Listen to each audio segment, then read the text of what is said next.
Bienvenue à une nouvelle assise par rapport au traité de la nature de Bediüzzaman Said Nursi. Nous sommes aujourd'hui à la deuxième voie de l'existence, après avoir introduit le concept de la démonstration par l'absurde, avec l'option A qui a été abolie pendant la séance précédente. Aujourd'hui, c'est l'option B, l'auto-existence.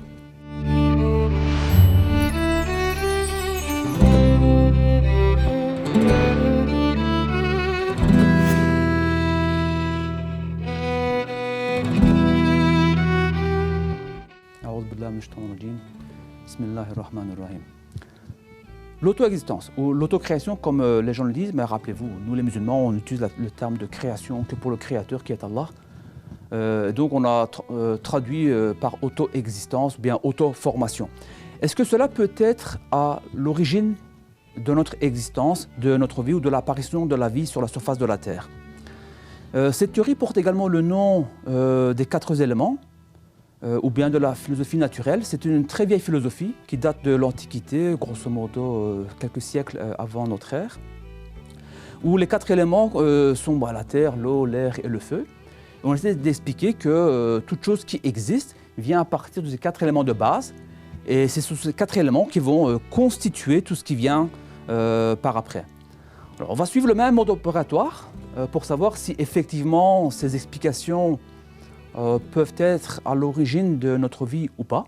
Est-ce qu'on peut faire confiance, est-ce qu'on peut croire à cette théorie pour expliquer notre existence? Comme précédemment, on va faire un ensemble d'expériences. Une première qui va consister à prendre, si vous en avez, des pinceaux, des gouaches, peinture, je ne sais pas ce que vous avez à la maison par rapport à faire... on va faire un tableau en fait, on va dessiner un tableau. Vous n'avez pas de tableau, une feuille blanche fera également l'affaire, ça va aussi marcher. Donc préparez vos ustensiles, posez sur une table, et puis vous allez penser très fort à quelque chose que vous aimez. Je ne sais pas, votre chien, votre chat, votre poisson rouge, une fleur, peu importe. Pensez à quelque chose de très fort. Et puis on va attendre. On va attendre quoi? Que le dessin se forme. L'auto-existence, l'auto-formation. Donc, de nouveau, ici, l'exemple a l'air très obsolète, très déconnecté de la théorie expliquant l'origine de notre existence. Quand on pose les mots correctement, c'est vraiment ça. C'est vraiment ça. C'est attendre qu'un dessin se forme seul, sans son artiste. C'est ça que ça veut dire. C'est vraiment ça. C'est attendre que le dessin se forme. Ici, l'image, l'objet que vous aimez très fort à faire dessiner, c'est la vie. C'est quoi? Si vous avez pensé à votre poisson rouge, c'est votre poisson rouge, son existence. Est-elle due à une auto-existence, à une auto-formation? Ça s'est fait seul par le biais, l'agencement des matières primaires qui ont existé. Donc c'est vraiment ça que ça veut dire. Est-ce qu'on veut... Combien de temps on devra attendre pour que ce dessin se forme? J'ai l'impression que je vous entends dire une éternité, parce que ça ne va jamais se faire. Si un artiste ne prend pas le pinceau en main, le dessin ne sortira pas. C'est clair, c'est très clair. Alors, une seconde expérience pour renforcer l'idée. Pour ceux qui ont des Lego, ils les prennent. Alors dans les Lego, vous savez, les Lego aujourd'hui sont fournis avec des plans. Donc avec les mêmes pièces, vous pouvez faire une multitude de figurines.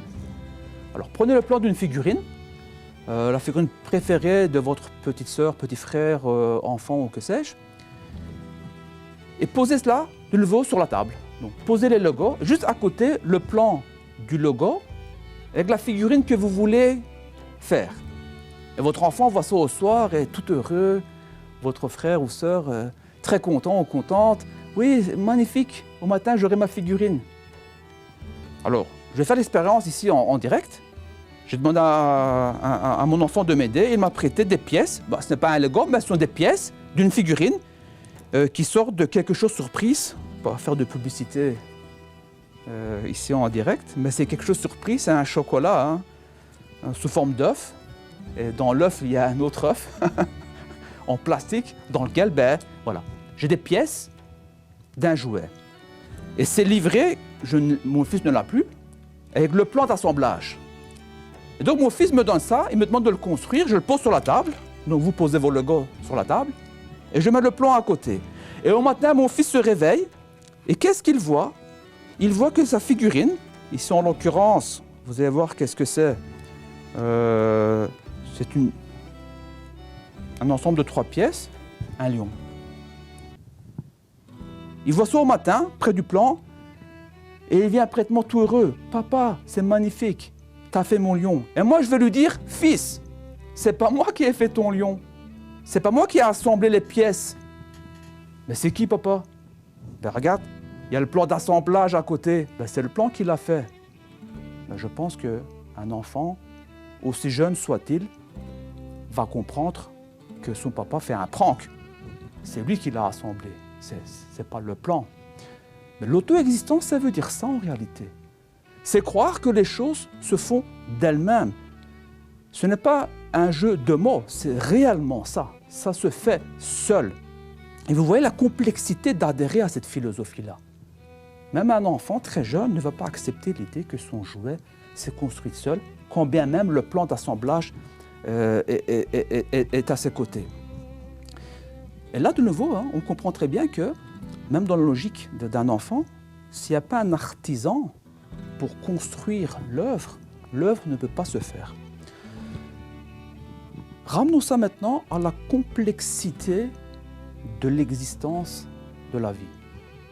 Avec les exemples du cours précédent, on ne va pas les refaire. Rappelez-vous un petit peu des chiffres astronomiques au niveau atomique, subatomique, moléculaire, cellulaire, au niveau des protéines, des tissus, enfin des organes et de l'être humain, en parlant simplement de l'être humain, sans parler des milliards d'autres galaxies, étoiles, et éléments et particules qui existent, sans parler de toutes les lois qui existent pour assembler tout cela, et tout en sachant que ces éléments n'ont jamais été accompagnés d'un plan d'assemblage.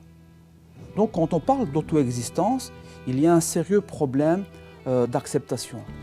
Alors, quand on parle également d'auto-existence, il y a ceci. Si les pièces du Lego, donc les pièces qui forment ce lion ici, se forment d'elles-mêmes, ça veut dire que ces pièces sont dotées d'une certaine forme d'intelligence. Sinon, on ne pourrait pas décider de quoi assembler avec quoi, de quelle manière et surtout en quelle séquence. Un exemple trivial. Vous construisez une maison. Vous mettez d'abord les murs porteurs et puis les fondations, ou bien d'abord les fondations et puis les murs porteurs. Ça coule de source, c'est logique. Ben, un ouvrier, quand il doit construire, l'architecte lui donne ses plans. Tu commences avec cela, tel type de fondation, tel type de murs porteurs. On ne va pas poser la toiture quand il n'y a pas les murs. On ne va pas poser des châssis s'il n'y a pas une façade qui a été construite. Il y a une séquence à respecter, même dans les choses les plus simples. Il y a une séquence, il y a un plan d'assemblage, un plan de construction à respecter. Mais que dire au niveau de la création de la vie, de l'existence de la vie? Alors qu'on dit que si c'est auto-formé, ça existe de par soi-même, ça veut dire qu'en fait, sans le savoir, on attribue une intelligence à toutes les pièces. Donc la pièce de droite du lion a décidé de s'unir avec la pièce de la partie gauche du lion que j'ai en main ici. Ils ont décidé, donc ils ont réfléchi. Et puis, quand l'assemblage s'est fait, comment? Donc, ils sont dotés d'intelligence et de force, de puissance, parce qu'il faut une force pour articuler le plan. Avoir le plan, c'est bien, mais il faut également de l'énergie pour pousser les pièces en mouvement et faire l'assemblage. Supposons que c'est encore le cas, et puis il faut assembler la tête, mais on suppose quelque chose. On donne une identité aux atomes. Revenons à quelque chose de plus simple encore. Là, l'eau, H2O. Donc il y a 2 hydrogènes et un oxygène. Ça forme une molécule, ça forme de l'eau, et c'est l'eau que nous buvons. D'ailleurs, le thé que j'ai sous mes yeux est fait à base d'eau. C'est le H2O simplement qui est ici, que je permets de déguster. Excellent. Merci pour celui qui l'a préparé. Et H2O, imaginez on donne l'identité aux atomes. Donc on a Madame Hydrogène 1, Madame Hydrogène 2, et puis on a Monsieur Oxygène. Madame Hydrogène 1 s'est disputée avec Madame Hydrogène 2. Elle dit, je n'ai ras-le-bol. La claque, je ne veux plus la voir celle-là. Et elle décide de partir. Vous savez ce que ça veut dire? On n'a plus d'eau sur la surface de la Terre. On n'a plus d'eau. C'est-à-dire qu'il n'y a pas de vie. Il n'y a pas d'eau. Même Darwin, dans sa théorie de l'évolution, il parle de l'existence de l'eau. C'est vraiment au niveau, au fond des océans, la théorie la plus répandue de l'apparition de l'espèce vivante, cette première cellule. Mais il n'y a plus d'eau. Si on donne une identité, si on donne le pouvoir à un atome, donc à un élément élémentaire, c'est ça qu'il faut comprendre, hein, avec le Lego ici, les pièces, c'est un élément élémentaire qui va construire une image globale. L'image globale est la vie, et les éléments élémentaires sont les briques de base. Au niveau de l'existence de la vie, ce sont les atomes. Donc on donne une personnalité à l'atome, l'atome peut décider, c'est ça que ça veut dire, attention, hein, l'auto-existence. Pour construire quelque chose, il faut un artiste, le dessin. Il faut un artisan, le Lego.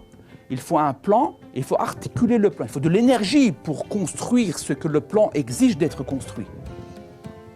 Si on donne cela à la matière elle-même, c'est au niveau atomique que nous commençons. Donc l'atome décide. Si l'atome décide, c'est l'anarchie assurée. Si l'atome, on nous dit qu'il a une intelligence, c'est l'anarchie assurée. Ça ne va jamais fonctionner. Un atome ne peut que subir les ordres qu'on lui donne, les lois de la chimie en l'occurrence. Ce qui veut dire qu'en fait, dire qu'un atome est la source de la formation de la vie, ça devient difficile à accepter également. Donc peut-on conclure que l'option B, qui est ici en l'occurrence l'auto-existence, est non fondée, n'a aucune base acceptable?